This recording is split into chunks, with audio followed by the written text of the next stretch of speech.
Hello, I'm Ragnarok, and welcome to The Reckoning.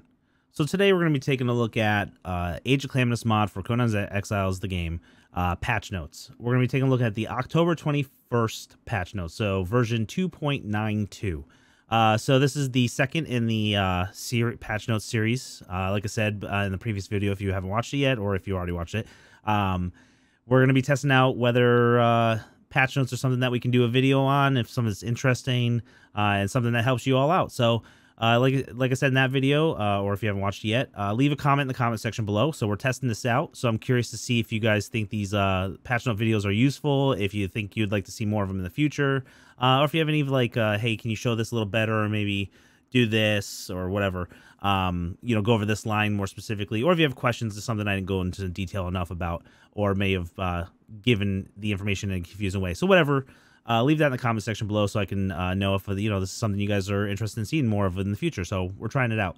So basically we're gonna go over the patch notes. There are a lot of things that happened in the October 21st patch, which is only, you know, I don't know, not even a week ago yet. So but a lot of it was just we're not really going to go into depth because it's more self-explanatory in the actual note itself, but we'll go down line by line and go through everything and see what we can do. So let's start right at the top. So the first note is updated collision for fancy bed and old bed. I figured I'll just do it anyways. It doesn't really matter, but basically there was a collision issue where you couldn't place the beds in any spot. You were getting X's in a lot of spots. Like for example, with the old bed, which is this one, if you were trying to like be perfect in the middle of like two squares, or maybe you were trying to get like perfectly on a square, you couldn't do it. Like you had to like be off the side, or it wouldn't let you place it. And that was fixed. So didn't really think, probably didn't need to go into that one, but I wanted to mention it because I know a lot of people were like, I can't place down my bed. So that is the fix for that. Okay, so the next video was, or the next line was reduce the amount of NPCs at the Warfront. So as you can see, there are still a lot of NPCs here. We're just gonna fly around it in admin mode instead. But basically what happened was it was very, very cluttered, which I really didn't mind. I think the Warfront is more of like a raid place, but I understand a lot of people like to go there and just like, you know, get their thralls or whatever, or be able to solo it, because there are a lot of solo players and whatever. So just to make it a little less cluttered, it wasn't significant nerf to the Warfront, but it's roughly about 10 NPCs less spawn here. So I mean, 10 is, let's see, there's 10, 9 or 10, and actually there's 10. There's 10 NPCs right there, so that is how many was reduced. So that many less in the entire Warfront will spawn in. So it's not a significant decrease, but it's good enough. So the next two, improve mod compatibility. We don't really need to go into that. That's just, they're more compatible with some other mods. So we're gonna skip down. So there's a bunch of renamed the next two lines, and then a bunch more a little farther down, as far as renamed Akakurokuma to Spawn of Scargath, renamed the Cub to Devil Bear Cub, and so forth and so forth. So basically they just renamed a couple things, whether it has to do with the Scourge Undead or now the Cursed Undead. Some of the bears now have specific names, like the Spawn of Scargath, the Devil Bear Cub, and so forth. And then any items associated with them. So like the trophy for the Akakurokuma is now called the Trophy of the Trophy of Scargath instead of the Akakurokuma. So that's just renaming. They're just trying to either simplify the names or get everything with it in line with it itself. So we're gonna skip over pretty much all the renames. I'll mention them when we get to like some of the thrall ones, but other than that, self-explanatory. So the next one is updated the spawn of Scargath. So this is the spawn. This is the big bear, the big boss bear, the 3-skull. So when it says updated spawn of Scargath, basically what it did is these are now, yeah, let's go down here. It is now resistant to poison, bleed, and the Elvanor plague. Before you could significantly and pretty easily kill the bear with all the above. As you can see, doing his little new magical attack on me.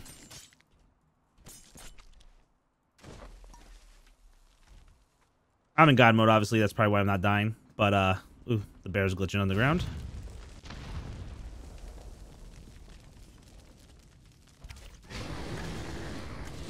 But as you can see, that's Plague Barrel, Poison Arrows, and Bleed. And the life is going down, obviously, but not as much as it was before. So it's just more resistant to Bleed, the Elric Plague, and Poison. That's all.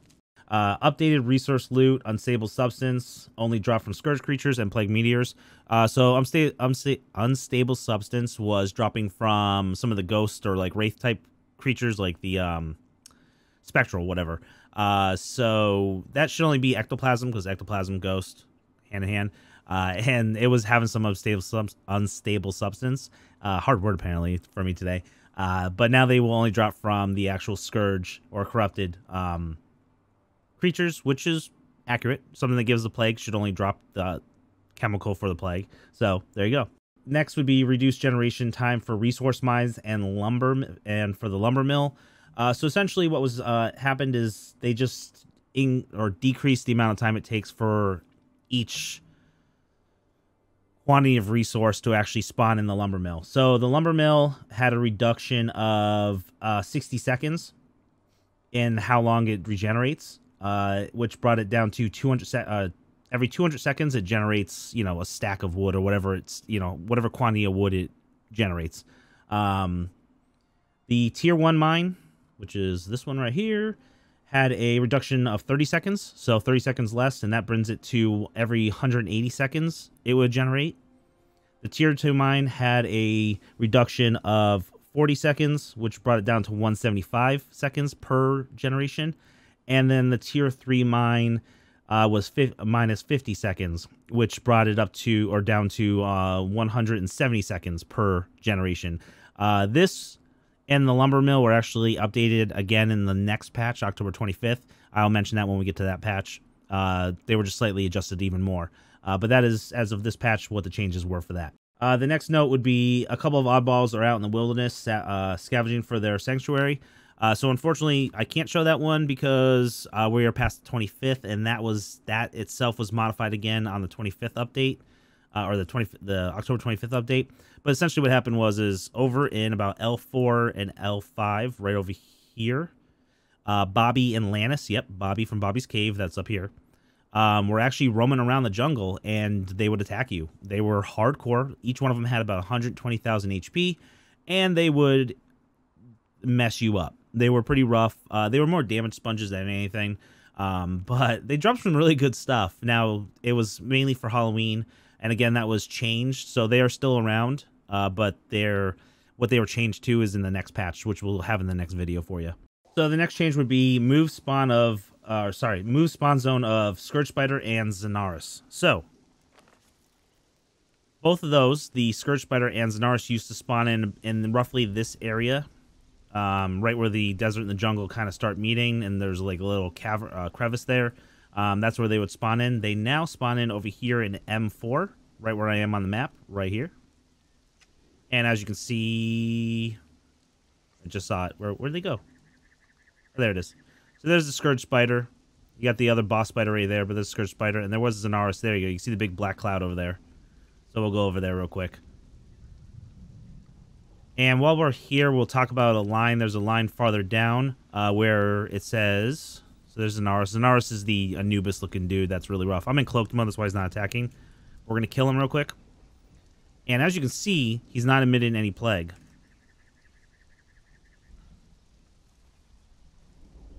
So they removed the plague from the... for Zynarus himself. So that's another update of this patch.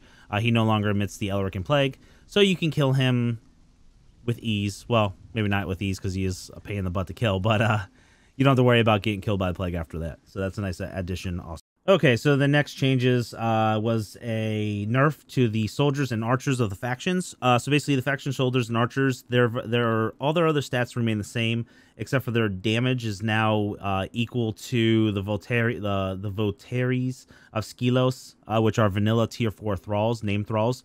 The ones that are in the volcano, if I remember right. And basically, they brought down the tier 6, which are the soldiers and archers for every faction. They brought down their damage to equal what one of the most powerful vanilla thralls equal. So that's all it is. Trying to balance out more, you know, difference, especially the availability of the tier 6 thralls, which are basically the tier 1 faction thralls. The next two are name changes. We will go over them real quick. So basically the archers and the captains. The archers for Elvanor and Felgarth are now not archers anymore. They're called mages because they use magic, so they might as well be called mages. And same with the captains for Elvanor and Felgarth. They're named shamans now instead of captains. If you're in admin mode and you spawn it in, they'll still be called archers and captains, but when you spawn them in, their actual nameplate above their head will say mage and shaman. So that's that.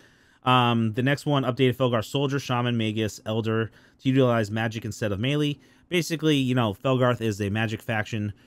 So they will prioritize and utilize magic. So if you give them the magic orbs, they usually spawn in when you break them with 1, but it's a usable item, so they lose that once they spawn out with that 1. They don't have anything. So you have to make sure you make more orbs for them. But they will now utilize magic over the weapons they use, including the ones that actually naturally are in the wild that you have to catch. They will prioritize themselves with utilizing their magical spells first and foremost.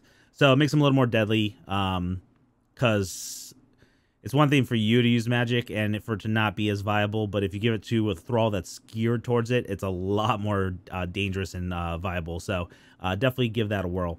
All right, so the next one is updated updated stamina pool for Felgarth and Elvanor elite wizards, as well as the Sanguine sorceress. So basically, utilizing magic takes up a lot of stamina. Stamina, you can kind of think of as kind of like your mana pool. So they actually, their base of the thralls was 100 stamina points, which is not enough for like the higher level thralls to continuously cast magic or to cast the casting magic of the higher stuff. So what they were increased to is for the captain and commander tiers, the stamina pool was tripled, so it went from 100 to 300. For the officer and the generals, as well as the Sanguine sorceress, it was ×6, so it went from 100 to 600. So a pretty significant increase in the higher level wizards for those factions. So that should make them a little bit more viable when it comes to casting magic. And I would suggest, if you haven't yet already, definitely try getting some of these higher level casting magic thralls. Craft a crap load of orbs, Inferno and Arcane Disruption, stuff like that. Actually put it in their inventory instead of a sword or a bow and arrow or whatever, and actually see how they actually defend your base against a purge, or just bring one with you and see how they do as far as a support creature. They actually do really good damage. Their damage is definitely buffed compared to what you do. It's the same as if you give a thrall a sword, and then you use a sword. The thrall does more damage. You give the thrall a truncheon, and you use a truncheon, the thrall's going to knock things out faster. They do more with what you give them than you will do as a player. So the casting magic is a lot more viable on a thrall than it is on yourself. So I would give it a whirl. I have added magic casters in my defense of my base for purges on the server I play on. So, and it does do actually a lot of work as a support character. I might argue that it may do better than an archer, although archers are cheaper because the arrows are cheaper. But whatever, try it out. Anyways, I digress. So the next one is increased damage for faction pets. All it is all the 6 faction pets across the board had a double damage increase. So ×2 on the damage numbers.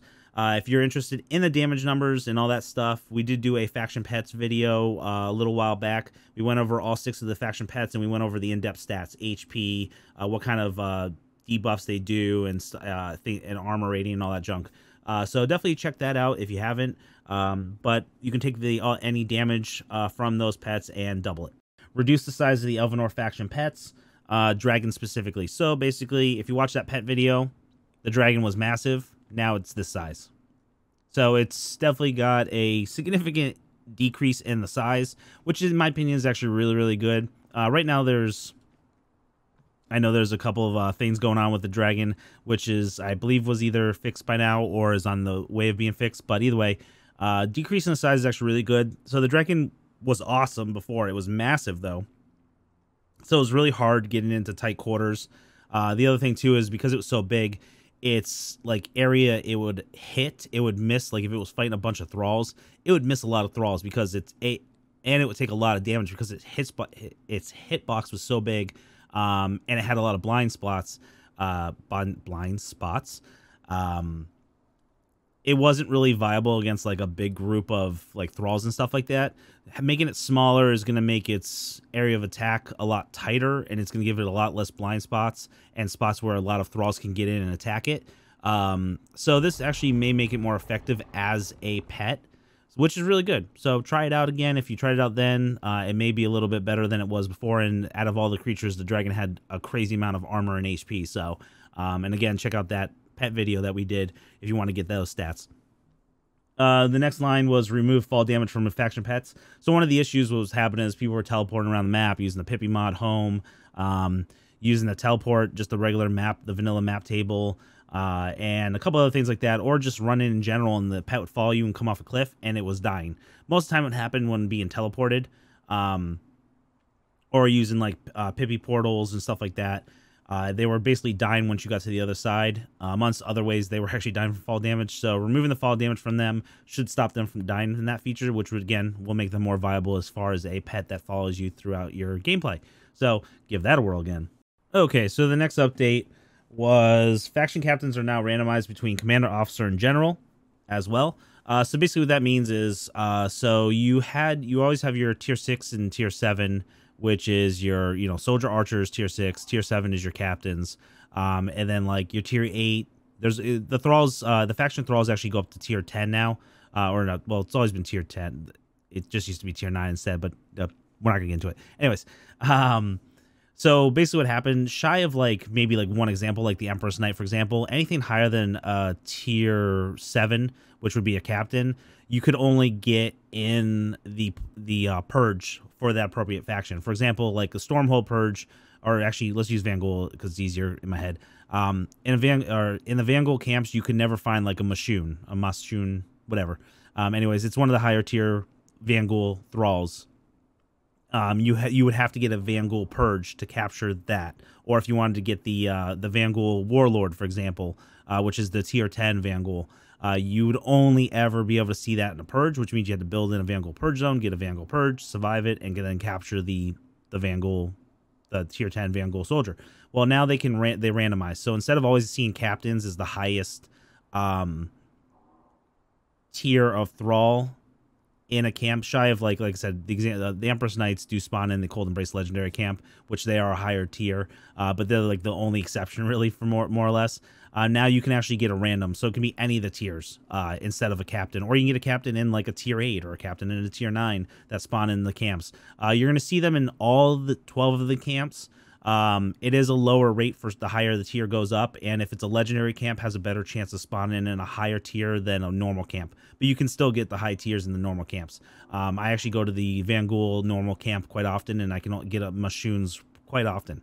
But here's an example right here. The Magus is the one tier above the captain, so it'd be a tier 8.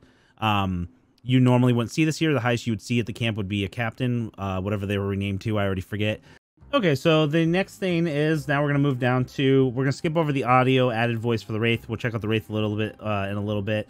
And then, so the next ones are the visuals. So updated UI for Halloween. Well, this is one of the changes right here. So this is the new load screen for Halloween. You got a nice little Bobby over there with his little pitchfork.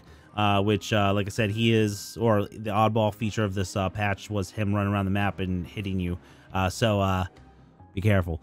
Okay, so one of the other parts of the UI is, as you can see, this green little tinge here at the top instead. I think this was blue before, right? And then if you go to the attributes, and don't pay attention to these numbers are for a different part of the video. But you can see it's all green. And you can't do this normally in the game. This is admin only, so don't... I know there's somebody going to be watching and they're going to be like, how do you get that much vitality? Tell me, I want to do it. No, you can't. It's an admin-only feature. So one of the other visuals was updated Factional Hall. The Bobby Sanctuary line, we're going to skip over that. Same with updated the Wraith.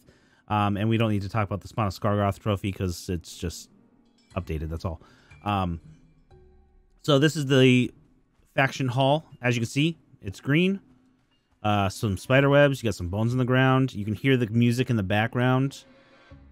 They added kind of like this little, like, kind of creepy, but more just family-friendly-ish type Halloween-y type feel to it. I like it. It's a very subtle change. Oh, and here's your spawn thrall. So I mentioned earlier in the video there was an NPC spawn that was added. As you can see, it's a little ghost. follow him around. He's got little green eyes. So he'll probably scare the crap out of you if you're in the middle of doing something. Oh, he just disappeared. He didn't like me following him. If you, he can't damage you. He won't do anything to you, so don't worry about that. If you actually attack him, he just dissipates. Let's see, where'd he go? I just saw him. If anything, he just makes little noises around you. But you can kill him. He doesn't drop any loot or anything like that, and he just respawns. He like dissipates like a ghost, respawns, and then he like creeps around and makes little noises around you. So something just to get you a little more on edge. Other change to the faction hall. These guys are on break right now. They are not doing whatever they are doing with this. So they're just taking a chill for Halloween, you know. They want to celebrate, get some candy and stuff like that too. So, you know, they're done from portal making for a little bit. Okay, so the next change was updated Bobby Sanctuary. As you can see, Bobby Sanctuary.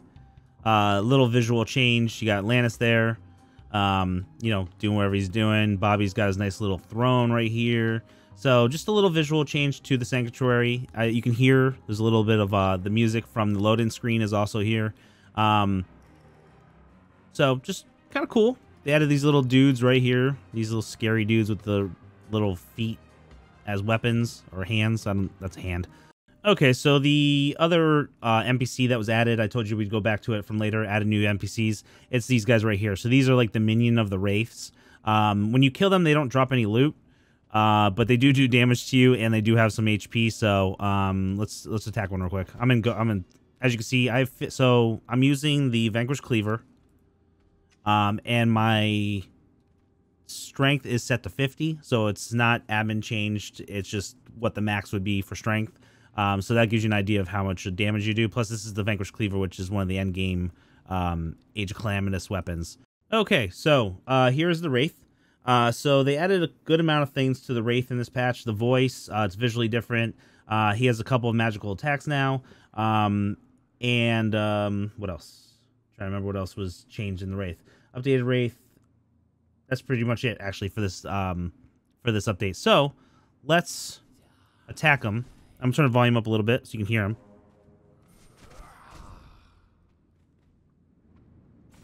So he looks different now. And as you can see, he has a couple spells. Now, just ignore a couple of these spells because there's a couple things that he does. You're going to pay attention to that. And we'll go over more of what these attacks do in the next video. I'm just going to get rid of these ghost guys. But the Wraith is pretty rough now. He's now a raid boss. So he has a couple of attacks that were added to him. He does like a semi like push. Well, the pushback was added. He has that blue attack, which is a frost damage. He has a green attack that adds the Elrican Plague. And then he has a red attack that ignores armor, and it does a crap load of damage, which, like I said, we'll test out in the next video. So if you want to see more of that, definitely stay tuned for that update video. As you can hear, he actually has audio now, which is really, really cool. And if you pay attention close enough, there's the Elrican Plague one. What he says will actually give you an idea of what attack he does. So he actually does... Yeah. So he kind of tells you a little bit of what he's going to do to you. By actually... Sometimes he doesn't do it, but what he says will kind of give you an idea of what he's doing next. So pay attention to him. He is definitely a lot harder. And again, there were further updates added to him in the October 25th patch, which we'll go over then. Pretty cool. I think he's a lot more of a raid boss now. Be careful bringing a thrall with you, because he will do, especially his red attack. That one I've seen do about 2, because it ignores armor and it's a lot of damage. On a tier 10, which is the highest faction thrall, in full like AOC armor, the red attack will take about 2,000 HP away from the thrall. So just be careful, because it will you need to heal your thrall. So make sure you bring something to heal your thrall with, like some healing arrows or something like that. But either way, a lot more cool. Definitely cool update visually. The sound wise, the voice is really, really cool. I think it's a very great addition. This actually feels more like an actual RPG raid boss than it did before. So I like it. It's a good addition. And the last update of this patch was Bobby's Pitchfork. There it is. Yep, the Pitchfork of Bobby. So if you killed the oddballs that were running around in L4, L5 during the period of this patch, he would drop, Bobby would drop his Pitchfork. His Pitchfork does 70 damage, 8 armor penetration, has 2100 durability, and is a two-handed spear. So pretty cool. Nice little weapon. If RP-wise, I don't really know how much Pitchforks can come in handy, but either way, pretty decent. It's a spear, so it causes bleed. But interesting tool. Okay, so that concludes our patch notes for the October 21st patch 2.92. Again, if you guys enjoyed the video, enjoy the patch notes and the information in the patch notes, let me know in the comment section. I think this would be a pretty cool series to continue to do in the future, especially with the amount of things that are being added continuously to the Age of Calamitous mod. It is not just changing, fixing little glitches now, but there's so much content being added every patch. It's evolving very rapidly, and the future of the Age of Calamitous mod is looking amazing if you look at the roadmap. And then who knows, maybe I have a little information also. But there's a lot of really cool things coming in the future. So, and they're coming so fast that I think doing some in-depth of the changes and how it affects stuff will help a lot of people out, and a lot of people are interested. So hopefully that's the case. If that is, let me know in the comment section, or hit the like button, which also helps out the channel, and definitely hit that sub button so you get notified when the next video is coming out. Like I said, normally my goal is to release these patch notes back to, or short, within a 24 to 48 hour period of when if not even sooner than that, when the actual patch drops. But like I said, we just decided to do this recently, and I didn't want to just start on the most recent patch. I wanted to go a couple back because they did have some relevant information.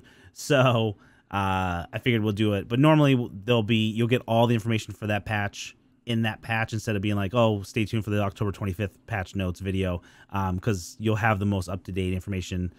So it'll be a little different in the future. But again, let me know in the comment section what you think and the structure and all that stuff, and we'll go over more in the future. So thank you so much. Definitely check out also the Discord, and we stream on Twitch at twitch.tv/RagnarrockLive. Links are in the description for both. Really cool community. And just want to say thank you to this month's Patreons for the extra special level of support. I really do appreciate you all. And thank you to everyone that has enjoyed the video or supported the channel by subbing, commenting, liking, or just watching, viewing the videos. And I'll see you guys on the next video. And as always, fear the reckoning.